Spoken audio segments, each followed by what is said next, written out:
Engineer Mohammad Ali Mirza साहब के हवाले से जो एक बड़ी कंट्रोवर्सी बड़े लंबे अरसे से चल रही थी, अब तो ज़ीशान अजीज़ साहब का अल्लाह ताला भला करे, उन्होंने तो सारा ही कट्टा खोल के सामने रख दिया। जैसा कि मैंने आपको बताया था पिछले वीलॉग में, मेरे पास इन्फॉर्मेशन थी कि इंजीनियर साहब के लोगों ने और उन्होंने किस तरह इस जर्नलिस्ट के ऊपर असरअंदाज होने की कोशिश की। अब ज़रा वो देखें कि इंजीनियर साहब बहुत बुरी तरह फंस गए। किन चीज़ों में फंस गए? नंबर एक, जो उन्होंने मरीम नवाज़ की तारीफ़ें की, उस पर फंस गए कि जनाब वो बहुत अच्छा बोलती हैं, भला निखार के एक एक लफ्ज़ वो ज़ीशान ने निकाल के सुना दिया, जो गालम गलोच और घटिया ज़बान उन्होंने इस्तेमाल किए।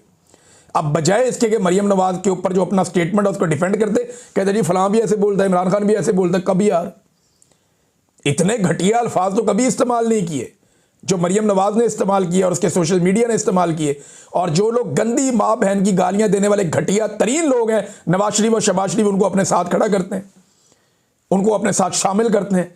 जो बंदा बरतानिया में औरतों को गालियां देता था, उनको बुला के इनको वजीर लगा देते हैं। ये जनाब इनके हालात हैं।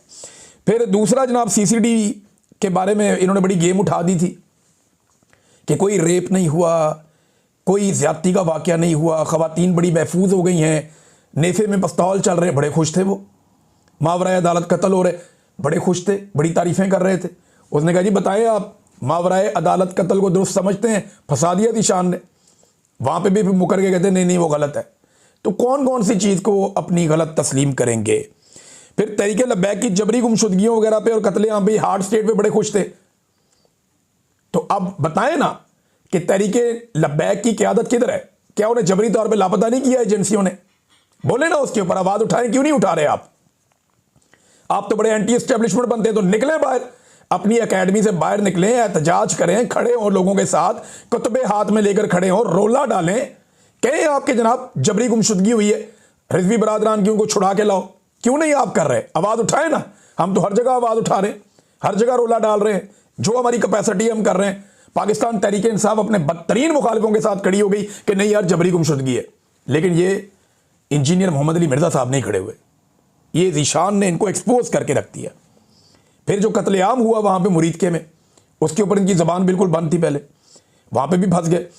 फिर इन्होंने कहा जी 2014 के धरने में मैं इमरान खान को पहचान गया था, इमरान खान को। तो उस पर क्योंकि मेरे साथ ही बड़ा टाइम गुजारा है, बिल्कुल भाइयों की तरह है ज़ीशान, छोटे भाइयों की तरह, मुझे बहुत प्यार है ज़ीशान से। तो ज़ीशान को ये पता था कि ये मेरे से रब्ता करते रहे और मेरे से कोशिश करते रहे 2019 में, 2020 में कि मेरी इमरान खान से मुलाकात करवा दें। मैं ज़रा बात खोल भी देता हूँ क्योंकि ज़ीशान ने इनको ये आगे से मुंह पे जवाब दे दिया। तो मैं आपको खोल देता हूँ बात कि इंजीनियर मोहम्मद अली मिर्ज़ा साहब ने मुझे कई दफ़ा रब्ता करके ये रिक्वेस्ट की कि मेरी इमरान खान से आप मुलाकात करवा दें इमरान साहब। तो मैंने उन्हें कहा जी कि वो वज़ीर आज़म है पाकिस्तान का, मैं आपको कहाँ से मिलवाऊँ? मैं आपकी उनके स्टाफ के साथ बात करवा देता हूँ और वो फिर आपकी मुलाकात अरेंज करवा देंगे अगर उनको मुनासिब लगेगा। तो ये मैंने अपना वादा पूरा कर दिया था। दूसरा, इंजीनियर साहब और उनके लोग बहुत सारे लोगों से रब्ता कर रहे थे, मेरे से भी किया था कि हमें पुलिस की सिक्योरिटी चाहिए। उस वक्त जब इनके ऊपर एक हमला हो गया था कातलाना, अल्लाह ताला उन्हें महफूज रखे, तो मैंने तो खुद से इनको फ़ोन करके ऑफ़र किया था कि जी मैं अपनी सिक्योरिटी, मेरे पास है सिक्योरिटी के लोग, कुछ अच्छे बाएतमाद लोग हैं, तो मैं आपके पास भेज देता हूँ, इंजीनियर साहब आपकी सिक्योरिटी का फौरी बंदोबस्त कर देते हैं। उन्होंने कहा नहीं जी, मुझे पुलिस की सिक्योरिटी के लिए वो बार बार कह रहे थे। तो मैंने उनसे कहा जी मैं कोशिश करता हूँ, देखता हूँ, बातचीत करता हूँ, लेकिन पता नहीं मुझे उसमें क्या हुआ। लेकिन मैंने उन्हें अपनी ऑफ़र दी थी कि जनाब मैं सिक्योरिटी आपको दे देता हूँ। लेकिन इनकी दिलचस्पी इस बात में थी कि इनको कोई एजेंसियों की तरफ से या कोई ऐसे कोई मदद मिले। तो मैं तो अब उतना वो मेरा था भी नहीं, मैं एक जर्नलिस्ट हूँ, मैं अपना काम करूँ या ये काम करूँ।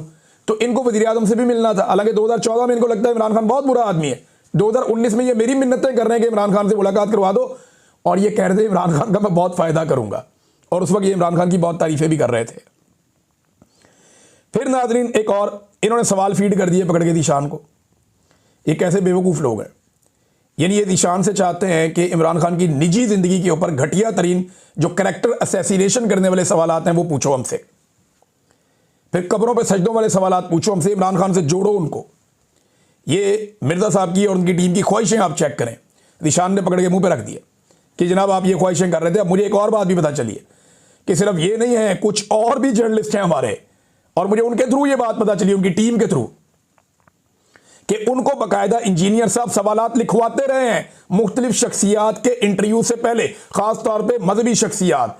एक का तो मैं नाम भी ले लेता हूं, मौलाना तारिक जमील साहब या मुफ्ती तारिक साहब हैं और कुछ और लोग हैं, इनके जो इंटरव्यूज थे उनसे पहले ये बाकायदा सवालात लिखवाते थे, सवाल लिखो इनसे, ये भी पूछो, इनसे ये भी पूछो, इनसे ये भी पूछो। अंदाजा करें आप कैसा प्रोपेगेंडा करने वाला शख्स है, और हम इन्हें क्या समझते थे। फिर इन्होंने एक और झूठ बोला, वो भी पकड़ा गया। अरशाद भट्टी को कहते हैं जनाब कि मैंने खत लिख के अपने कारकुनों को मना किया कि बाहर नहीं निकलना, यानी अपने स्टूडेंट्स को मैंने मना किया, वरना लाखों मेरे स्टूडेंट्स हैं, तो ये वो। तो अरशाद भट्टी साहब मान गए। ज़ीशान ने कहा जी खत दिखा दें, कहते जी खत तो नहीं लिखा, मुकर गए। खत दिखाओ यार, जी हाँ तो नहीं है, नहीं कहाँ है, किसी के पास है, 50 बंदे खड़े हैं, किसी को बोले दिखा दे, किसी के फ़ोन में होगा, नहीं जी वो नहीं लिखा। देखें कैसा झूठ बोला, एक बंदे को कहा मैंने खत लिखा, दूसरे को कहा जी मैंने नहीं लिखा। फिर जनाब इन्होंने बाबों के खिलाफ हमेशा बयानिया बनाया, लेकिन जब पकड़े गए तो खुद बाबा बन गए। हमेशा इन्होंने बुतों को तोड़ा है, आज ये खुद बुत बन गए। इन्होंने कहा जी मेरे लाखों चाहने वाले हैं, मेरे लाखों जो है वो मेरे फॉलोअर्स हैं, मैं मजहबी पेशवा हूं। लाखों लोगों की आप दिल छन्नी कर रहे हैं, यानी आप खुद भी एक बाबा बन गए। अब आपसे सवाल भी नहीं हो सकता, बाकी बाबों से आप सवाल करें, आपसे सवाल करें तो लाखों लोगों के दिल छन्नी हो जाते हैं। अंदाजा करें आप इनका, ये क्या हरकत की इन्होंने। और ये एक तरह का थ्रेट है कि लाखों लोगों के